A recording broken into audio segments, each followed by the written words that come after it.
अब दिल्ली के मुख्यमंत्री अरविंद केजरीवाल की गिरफ्तारी और फिर उनको ईडी को जो उनको रिमांड में सौंपा गया, विपक्ष इस मामले को बहुत जोर शोर से ट्रिगर करने में लगा हुआ है। इस मुद्दे पर पूरा विपक्ष एकजुट होता नजर आ रहा है। केजरीवाल के समर्थन में पूरा विपक्ष आ गया है। सब एक सुर में बीजेपी पर हमला कर रहे हैं, जिसके बाद कहा जा रहा है कि केजरीवाल की गिरफ्तारी बीजेपी को लोकसभा चुनाव में डेंट कर सकती है। लेकिन कुछ लोग यह भी कह रहे हैं कि भ्रष्टाचार के मामले में हुई गिरफ्तारी से केंद्र में सरकार होने की वजह से बीजेपी को इसका फायदा होगा। अब इसको जरा डिटेल में समझते हैं, लेकिन उससे पहले कुछ तस्वीरें आपको दिखाते हैं। केजरीवाल की गिरफ्तारी के बाद देश भर में आज आम आदमी पार्टी के कार्यकर्ताओं ने बड़ा प्रदर्शन किया। तस्वीरें देखिए, ये देखिए तस्वीरें आईटीओ दिल्ली की तस्वीर, जहां पर आम आदमी पार्टी के कार्यकर्ता पहुंचे प्रदर्शन करने के लिए और अपनी राय रख रहे थे, केंद्र सरकार पर निशाना साध रहे थे, मोदी सरकार पर निशाना साध रहे थे। अब आपको 9 अलग अलग राज्यों की तस्वीर दिखाते हैं, अलग अलग प्रोटेस्ट की तस्वीर दिखाते हैं। जल्दी से लेकर आइए। दिल्ली, पंजाब,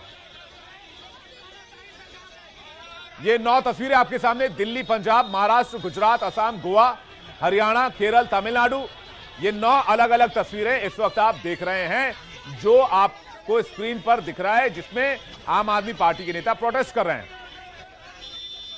शराब नीति घोटाले में गिरफ्तार हुए केजरीवाल के साथ उनकी पार्टी और विपक्ष के उनके साथी ईडी को बीजेपी के इशारे पर हुए एक्शन के तौर पर पेश कर रहे हैं और इसका सियासी माइलेज लेने की हर कोई कोशिश कर रहा है। राउज एवेन्यू कोर्ट में पेशी के दौरान केजरीवाल ने खुद को नायक के तौर पर पेश करने की कोशिश की।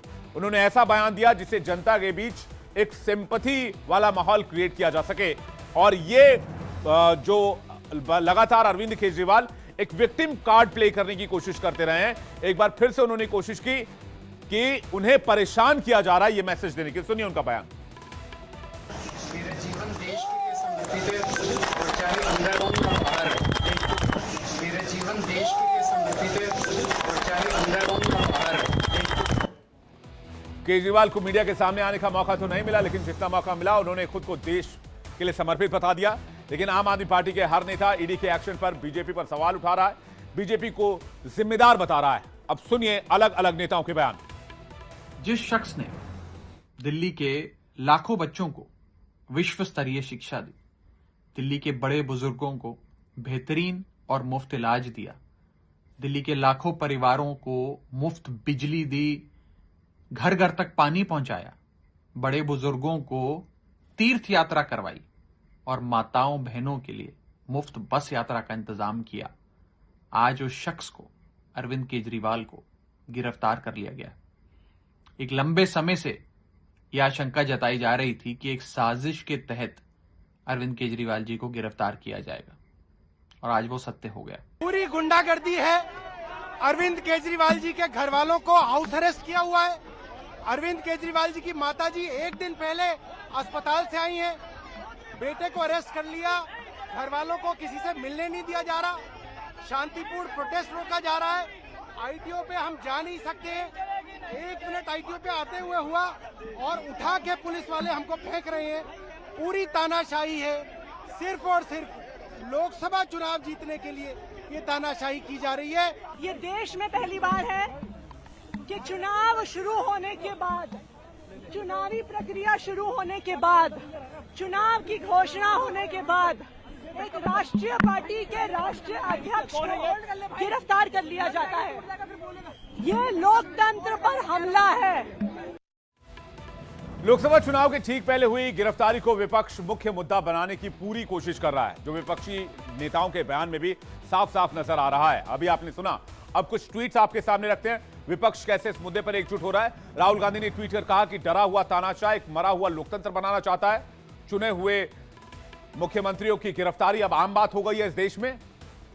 सपा के मुखिया अखिलेश यादव ने बीजेपी पर निशाना साधते हुए कहा कि बीजेपी जानती है कि वो दोबारा सत्ता में नहीं आने वाली है, इसलिए डर की वजह से चुनाव के समय विपक्ष के नेताओं को किसी भी तरह से जनता से दूर करना चाहती है। यह गिरफ्तारी एक नई जनक्रांति को जन्म देगी।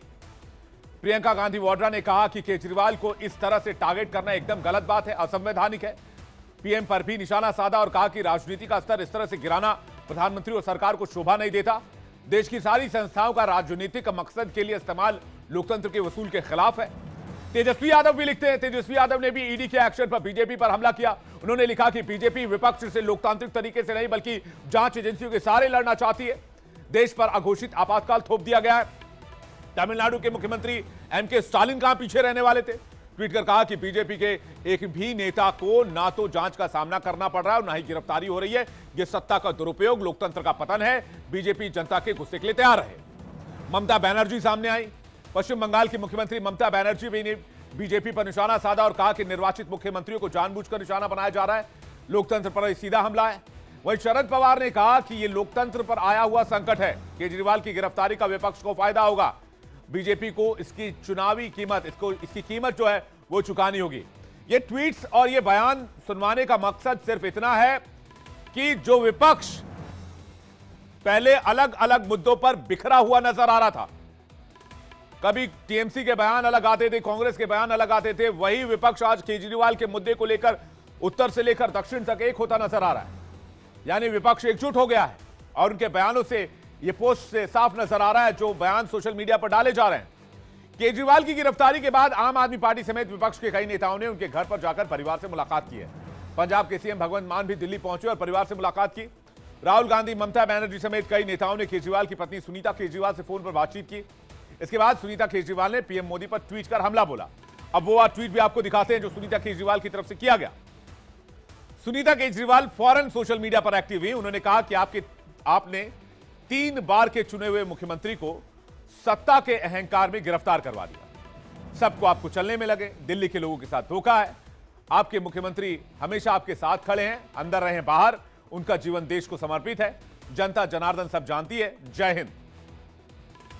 अब यहां से भी बीजेपी पर हमला किया गया। केजरीवाल की गिरफ्तारी के बाद विपक्ष ऐसा एकजुट हुआ कि चुनाव आयोग तक भी पहुंच गया। उसकी तस्वीर भी आप देख लीजिए, जिसमें विपक्ष की करीब करीब हर पार्टी का प्रतिनिधि मौजूद था और इसको लीड कर रहे थे अभिषेक मनु सिंघवी।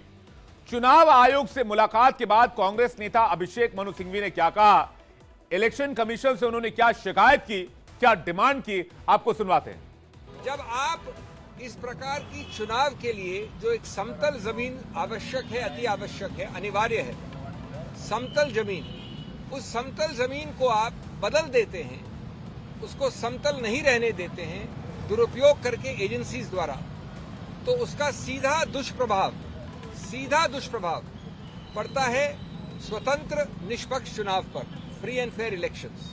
तो हमने उनको उनके उत्तरदायित्व की याद दिलाई और कहा कि आप बेझिझक होकर इस मामले में हस्तक्षेप करें।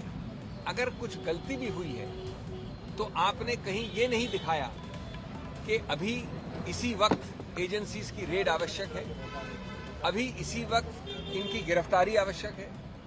अरे भाई, अगर कोई नोटिस या कोई कार्रवाई 2023 से चल रही है तो आप 2 महीने और नहीं रुक सकते? आपको जो कार्रवाई करनी है आप करिए, लेकिन ये क्या कि आप चुनाव के पहले वोट पड़ने से पहले ही चुनाव जीत जाना चाहते हैं। आप पहला वोट पड़ा नहीं, उसके पहले जीत जाना चाहते हैं आप। कानूनी तरीके से नहीं, गणतांत्रिक तरीके से नहीं। जिस तथाकथित शराब नीति घोटाला मामले में अभिषेक मनु सिंघवी कांग्रेस पार्टी के बड़े नेता विपक्ष को लीड कर रहे हैं, कांग्रेस सवाल उठा रही है कि केजरीवाल की गिरफ्तारी क्यों की गई। ये लोकतंत्र की हत्या है, संविधान की हत्या है, देश में तानाशाही सरकार है। कांग्रेस इतनी मुखर हो गई कि उसकी अगुवाई में चुनाव आयोग से शिकायत भी हो गई। बीजेपी पर हमले पे लगातार हो रहे हैं। लेकिन अब आपको इसी कांग्रेस पार्टी का एक पुराना बयान सुनवाते हैं जो शराब घोटाले पर केजरीवाल को पानी पी पी कर कोसा करती थी। अब आपको कांग्रेस का इसी मुद्दे पर वो वाला बयान क्या था थोड़े दिन पहले, साल भर पहले वाला, वो सुनिए। लोगों के सिर पर मौत का साया मंडरा रहा था और लोग बिना ऑक्सीजन के बेदम होकर तड़प तड़प कर दम तोड़ रहे थे, तब दिल्ली की अरविंद केजरीवाल जी की आम आदमी पार्टी की सरकार शराब की नीति पर काम कर रही थी। तो इस पार्टी के जन्म पर तो संदेह था ही, इसकी राजनीति पर संदेह है, इनके सिद्धांतों पर संदेह है। शराब का घोटाला क्या है, स्कैम क्या है, लिकर स्कैम सीधे सीधे अब ये एस्टैब्लिश हो गया है कि कम से कम 100 करोड़ की रिश्वत ली गई, कम से कम 100 करोड़ की रिश्वत, और उसके अंदर फेस टाइम के ऊपर केजरीवाल से, बिजनेसमैन से बात कराई गई। तो केजरीवाल ने कांग्रेस को हराने के लिए, कांग्रेस को नुकसान पहुंचाने के लिए केजरीवाल ने 100 करोड़ का स्कैम किया है और इनको कोई नैतिक अधिकार, केजरीवाल और इनके मंत्रियों को जो जिनका नाम इसमें है, चाहे वो मनीष सिसोदिया, चाहे सत्येंद्र जैन को, इनको कोई नैतिक अधिकार नहीं है कि अपनी कुर्सी पे एक सेकंड भी और रह जाएं। मनीष सिसोदिया जी अरविंद केजरीवाल जी के राजदार हैं। मनीष सिसोदिया अगर लंबे समय तक अंदर रहे तो मैं जितना उनका स्वभाव जानती हूं, वो लंबे समय तक चुप नहीं रह पाएंगे। उनकी चुप्पी टूटेगी और उनकी चुप्पी अरविंद केजरीवाल की कुर्सी तक पहुंचेगी। क्यों? क्योंकि आपका नीति, शराब नीति को लेकर जो भी फैसले हो रहे थे वो दिल्ली के मुख्यमंत्री की जानकारी में हो रहे थे। तो सुना आपने, चुनाव के करीब आते क्या स्टैंड बदल जाता है या फिर मोदी सरकार को हटाना है इसलिए स्टैंड बदल रहा है? आप अपने हिसाब से तय कर सकते हैं। मैंने आपको दोनों पक्षों की और आपको कांग्रेस का आज का स्टैंड और पुराना स्टैंड भी बता दिया। आपने सुना कांग्रेस किस तरह से आम आदमी पार्टी पर हमला हुआ करती थी, लेकिन दोनों पार्टियां एक ही गठबंधन का अब हिस्सा बनी तो स्टैंड बदल गया। पूरा इंडिया गठबंधन ईडी के एक्शन पर बीजेपी को घेरने में जुटा हुआ है। लोकसभा चुनाव से पहले ही मुद्दा विहीन सा नजर आ रहा विपक्ष अब इस मुद्दे को सबसे बड़ा बनाने में लगा हुआ है, जिसके काउंटर में बीजेपी पहले से ही भ्रष्टाचार का मुद्दा लेकर मैदान में खड़ी है।